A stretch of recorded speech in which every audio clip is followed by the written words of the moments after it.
एक life partner मिल जाए ना तो मैं आजाद हो जाऊं तुम्हारी फिक्र से। क्या पुलिस बुला ले? ये वो साहब हैं जो मेरी जान लेना चाहते थे। और इस घर को एक ऐसी लड़की की जरूरत है जो गिरफ्तार करो इसे। जिंदगी से भरपूर हो। किस तरह से अपनी मोहब्बत का इजहार करूं। साफिया प्लीज रोके नहीं। मेरी मानो, ऐसे बच्चों के माइंड बहुत डिस्टर्ब होते हैं। उमर को एडमिशन दे दीजिए। जिसकी हंसी की खनक पूरे घर में गूंजे।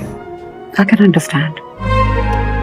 पेरेंट्स में सेपरेशन हो चुकी है जो तुम्हारे अंदर के अकेलेपन को दूर करते हैं। अगले एपिसोड में आप देखने वाले हैं कि ज़ावियार सलार और उसके बाप को जेल में भेजकर काफ़ी हद तक मुतमईन होगा कि उसकी ज़िंदगी को अब कोई भी ख़तरा नहीं है, लेकिन उसकी बड़ी बहन ज़ारा ऐसा बिल्कुल भी नहीं सोचती। उसका ये मानना है कि ज़िंदा रहना ही सब कुछ नहीं होता, सही मानों में ज़िंदगी गुजारना ही सब कुछ होता है। लेकिन ज़ावियार एजल के धोखा देने के बाद बहुत ही फीकी किस्म की ज़िंदगी गुजार रहा है, इसलिए ज़ारा उसे यही मशवरा देगी कि ज़ावियार को अब अपनी ज़िंदगी में रंग भरने चाहिए और उसे शादी कर लेनी चाहिए। और ज़ारा ज़ावियार की शादी जिस तरह की लड़की से करवाना चाहती है वो सारी खूबियां वो बयान करेगी और ज़ावियार को कहीं ना कहीं लगने लग जाएगा कि ये सारी खूबियां तो जैसे सोहा के अंदर ही मौजूद हैं। ये और बात है कि सोहा और ज़ावियार के दरमियान ट्रस्ट डिवेल्प नहीं हो रहा, लेकिन उसकी वजह भी ज़ावियार ही है, क्योंकि ज़ावियार ने उससे बहुत बड़ा सच छुपाया हुआ है।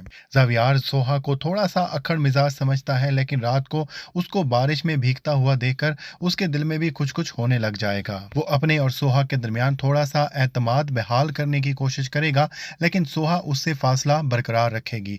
वो उमर के साथ भी कुछ बातचीत करने लगेगा तो सोहा उसे उससे बात भी नहीं करने देगी। लेकिन उमर की वजह से ही दोनों की अंडरस्टैंडिंग पैदा होने वाली है, क्योंकि उमर को किसी भी स्कूल में एडमिशन नहीं मिल रहा होगा और सोहा पूरी कोशिश कर रही होगी कि वो उमर को पढ़ा के उसकी पढ़ाई में कोई कमी ना आने दे, लेकिन उसकी ये परेशानी जो है वो ज़ावियार हल करने वाला है। और अभी तक तो सोहा भी यही सोचे जा रही है कि ज़ावियार आखिरकार उसकी मदद क्यों कर रहा है, लेकिन अब वो ये भी सोचना शुरू कर देगी कि अगर ज़ावियार ना होता तो उनकी ज़िंदगी में कितने ज़्यादा मुश्किलात पैदा हो जाती, बल्कि उनकी ज़िंदगी में तो मुश्किलात के पहाड़ ही खड़े हो जाते। ज़ावियार के अच्छे बिहेवियर की वजह से सोहा का रुझान भी ज़ावियार की तरफ होना शुरू हो जाएगा, लेकिन एक सवाल का जवाब जब तक उसे नहीं मिलता वो ज़ावियार पर बिल्कुल भी भरोसा नहीं करने वाली, और वो यही सवाल है कि आखिरकार ज़ावियार ये सब कुछ क्यों कर रहा है। और इन सवाल का जवाब जो है वो ज़ावियार देने के लिए तैयार नहीं होगा।